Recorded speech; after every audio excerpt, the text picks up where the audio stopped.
Welcome back to Synergy Bonus. Yet another holiday season film with our fill of the lovely, yummy Christmas in a glass. Christmas courtesy in a glass. of the Spoony de Hamilton himself here. Recipe down below as usual. Yes, as usual. Enjoy it. Don't burn your house down. Don't burn yourself. Don't burn the pop like this motherfucker did back at the apartment many years ago. Well, I wouldn't say it was burned or just colored. Anyways, what are we talking about tonight? Charred the bottom. Yeah. So, tonight we are taking a look at the only entry in the Rocket Knight franchise to make it to a Nintendo console, Sparkster for the Super Nintendo Entertainment System. I love Sparkster for the Super Nintendo. And I didn't realize this at the time. I'm going to get this right out of the way. The game is just called Sparkster. And on the Sega, there's a game just called Sparkster. And I thought they were the same game. They're not the same game at all. The actual, on the Sega, Sparkster Rocket Knight Adventures 2. Sparkster 2 Rocket Knight Adventures or something like that. Rocket Knight Adventures 2. And interestingly enough, Sparkster 2 Rocket Knight Adventures has nothing to do with the continuity of the Sparkster or Rocket Knight franchise. They all relate to each other, but there's different antagonists. Yeah. So different adventures for the eponymous Rocket Knight. Yes. It's one main antagonist that carries over between all of them. But, this outing on the Super Nintendo sees... I just realized they all start the same way. Much. So again, the question we're going to ask, does it hold up today? And I think it's what does. I think it still does. We're going to get to the bottom of that. But it's the old school platformer. A princess has been kidnapped. In this case, it is Princess Flora of the Kingdom of... Oh, God. Aeginison? Yeah, so I guess it really doesn't have anything to do with the other two, because the first one was Princess Sherry and the second one was Princess Cherry. And they're both featured in the second game, so this one is definitely separate. But they all start the same with an airship. Princess Flora has been kidnapped, in this case, by the spaceship of Generalissimo Lioness and her army of... Wait, it's a her? It's a her. And it's Linus? I guess it makes sense. It definitely, I mean, it's a sprite. It looks like a dude, but I'm not judging. So this was developed and published by Konami, those pachinko-making motherfuckers, back when that still meant something. Yeah, what, the pachinko? No. Greg would slap me for that. Yes, he would. Fortunately for you, he's not here. Released in North America in October of 1994. 94 on the Super Nintendo. I actually... A full 3 years before I would get a Super Nintendo. I actually had the pleasure of renting this and playing the shit out of it. How many stages do we have? I don't have a total stage count. I know that it goes well over 7, however. The stages... The stage count does change depending on the difficulty level that you select, however. Yes. I'm going to say there's at least 8 to 9 stages. Yes. If you choose a different difficulty, it will sometimes skip over stages, or just when you get to the end, it will just end the game before even continuing on. For example, on easy mode, stage 2 is an auto-scrolling ride upon a mechanical which is actually ostrich. Canonically stage 3. Canonically stage 3 in normal or hard mode. Stage 2 is a Ironworks, which is completely omitted from easy mode. It also ends too on easy mode before you go into as you go into outer space. On easy mode, it ends as the plot goes on. You are an opossum, anthropomorphic. It's got a very Sonic the Hedgehog kind of. Yeah, I remember the ads for this. It's like, when confronted with danger, possums often play dead. This one goes ballistic. That was for the original Rocket Knight ad. Yep. But and he's a member of the Order of the Rocket Knights, and in this particular one, you've been betrayed by another member of the Order who is your antagonist. Rival, but Axel also antagonist, Gear. Axel Gear. And actually, that's canonical. That's what's canonical through all 3 of them. Axel betrayed you and your master. Mm-hmm. That's canonical. Yep. And in easy mode, he's the final boss. In any other mode, there's at least 1 more, if not 2 more bosses. So... Okay, so as we said, this game actually has 2 auto-scroll stages. One is an ostrich, and it's horizontal. And the next one is a space shooter, which Konami is very fond of. But it also has a top-down shooter phase. That's what I meant. Yeah, it's a space shooter. Most of it is a side-scrolling platform. Most of it's side-scrolling platform. I don't think there's any bottomless pits in this, unless the only bottomless pit I can think of would be in the auto-scroll ostrich stage. Auto-scroll ostrich sounds like Android Hunter X should be hunting him down anytime soon now. Yes. But the stages are very, very different, but they're all themed, like, around everything. So, as Trav said, it's a group of lions, essentially, that are the antagonists in this. And the first one is Lakeside. The princess has just been kidnapped. You gotta go get to the spaceship. You break in there, you find the princess, and boom, she's jetted out of there immediately, and then the chase ensues. Chase ensues. Like we said, stage 2 is the Ironworks, which really doesn't feel like it fits in anywhere. The ostrich one does a little bit. It's like you're chasing them through there. And one of the next stages that you actually get is a submarine, which I think is one of the neatest ones because one of the generals or commanders or whatever was in the ostrich stage, and then you just beat him there, and then he gets a mech in that stage to take you on. It's a neat little theme. You see the soldiers training on the submarine. It's a neat thing. And that's sort of the thing, is like you're a one-man demolition squad just tearing through this invading army all by yourself, propelled forth by your rocket pack and raw opossum adrenaline. And another stage that doesn't kind of fit in the real world, if I'm going to call this a real world, is Music Town. It's just got instruments and drums and things, but it all culminates at the end with Axel Gear playing the organ, and the princess is right there, and like he knows you just come there, he just kind of stops the organ, shoots up, and then you get into your sword fight with him. After that was kind of alluded to, actually, in Castle Crashers, if you think about it. A little bit, yeah. And after that, he takes to space. Princess is whisked off to space. And as you do in your medieval fantasy adventure. You meet the only other NPC in this game that is your ally, and it's the Cannon Man. So he basically has a cannon, you jump into it. He's like, guess what, you're going to need these wings. So you put on your goggles. The only time you freaking put on your goggles, you strap on the wings, and then you do the space shooter stage.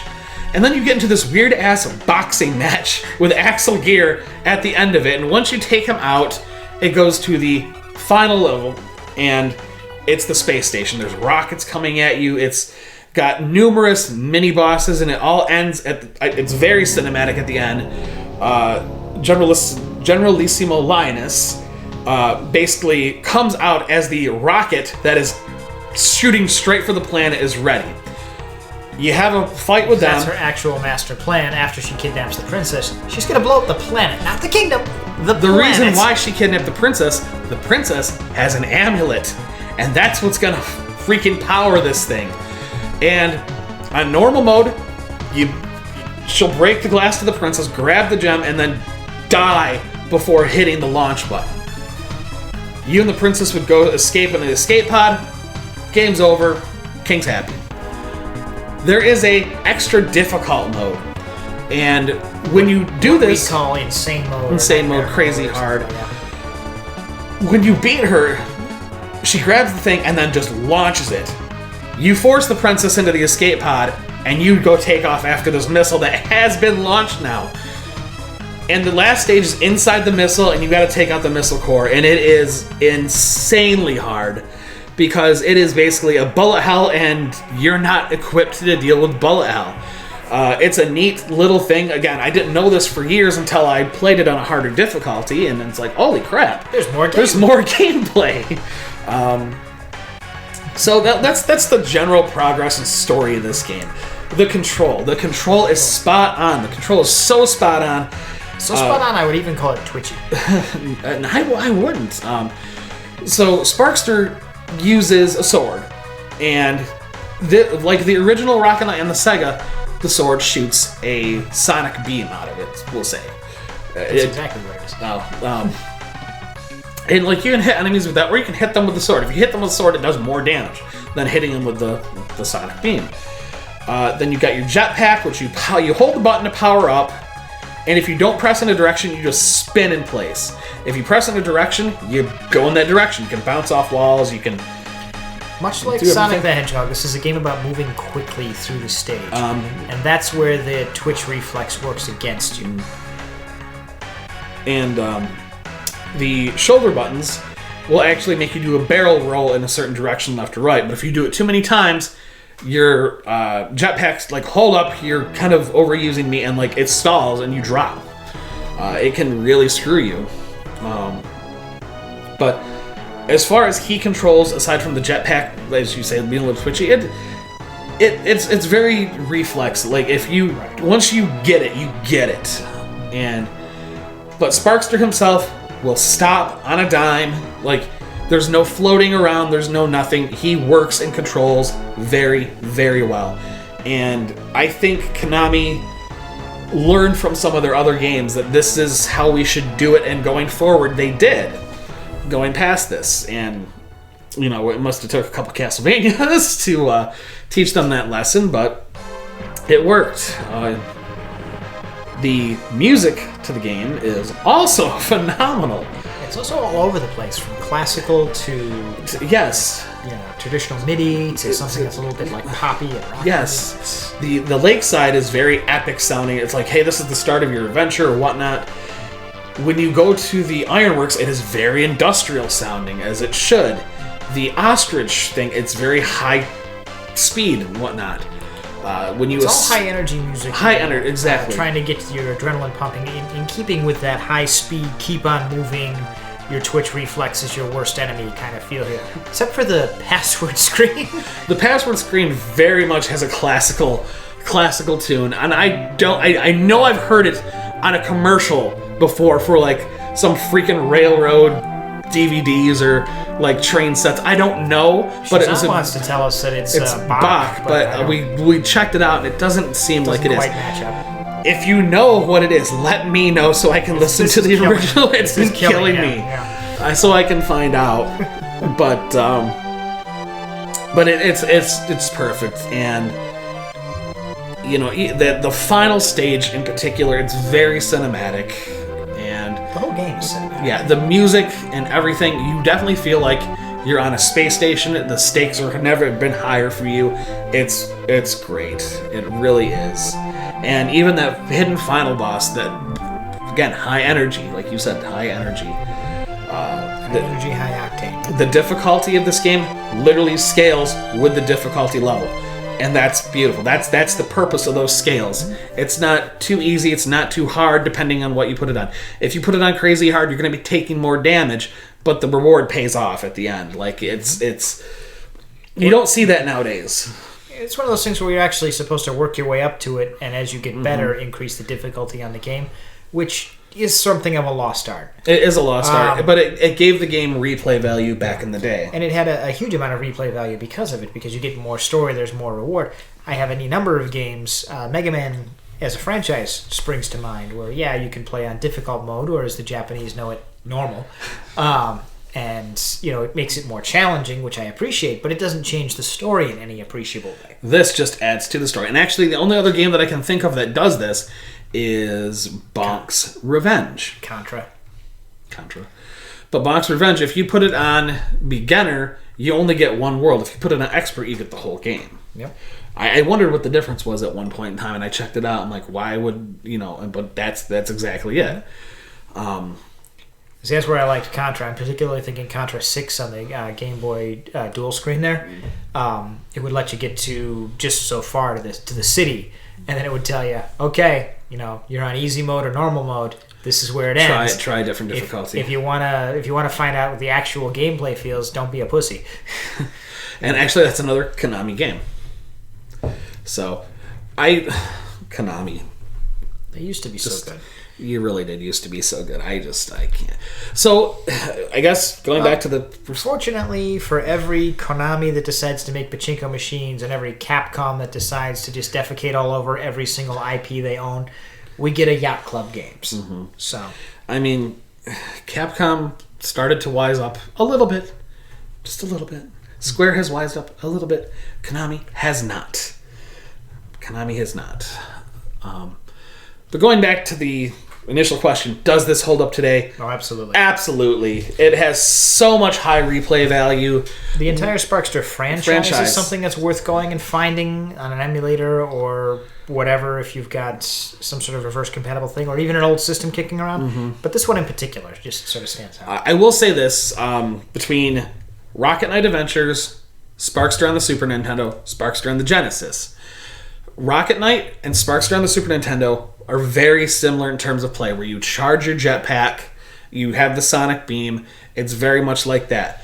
Sparkster Rocket Knight Adventures 2 on the Genesis, however, eliminates the beam from your sword. You literally have to go hit it, but you can collect power-ups for your sword, like a flame sword. And your jetpack has an auto-charge meter. It has 2 levels. If it's level 1, it just dashes you forward or whatnot. And it takes 2 seconds, so it's always charged. All you have to do is hit a button and you go. If it's fully charged, you do like a corkscrew attack. That is the only really notable differences. That's actually something that got this game somewhat professionally panned, and that annoys me a little bit. A lot of the professional critics were very critical of this game in the fact that it didn't bring new power-ups or new abilities or new motions or anything new to the character or the franchise. It just stayed with the same tried-and-true formula, just new stages and a slightly new story. And, like,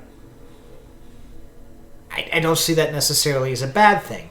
I get where they're coming from. Like, if you look at Super Mario, yes, the cape is a little different from the raccoon hat. Right. But it's all still run to the right similar. and fly. It's just, do you glide or do you fall slowly? But this had a formula that worked. It and did. they only tweaked it. I'm going to have to look to see if the one in the Sega came out around the same time. I feel like it did. But, you know, at that point in time, if it's not broke, don't fix it. Look at Mega Man. It only improved over the years. And then It did, but they always had something new. We're adding the slide. You can charge your buster. Here's You new have weapon. Rush. Here's Rush. Here's new weapons. Right. Here's beat. Here's And- the power adapt. And So that's not a fair comparison. I guess. A better comparison would be more like, you know, Metroid or Castlevania. Run to the left, shoot. Okay, now you shoot a little more. Here's the morph ball. Here's the diagonal whip. Okay, I get it. Again, Konami with the Castlevania. Before we end this here, I do want to say that Rocket Knight did come out here a number of years ago on the Xbox Live Arcade on the 360. Oh, Microsoft owns this now? I don't We're know. never seeing it again.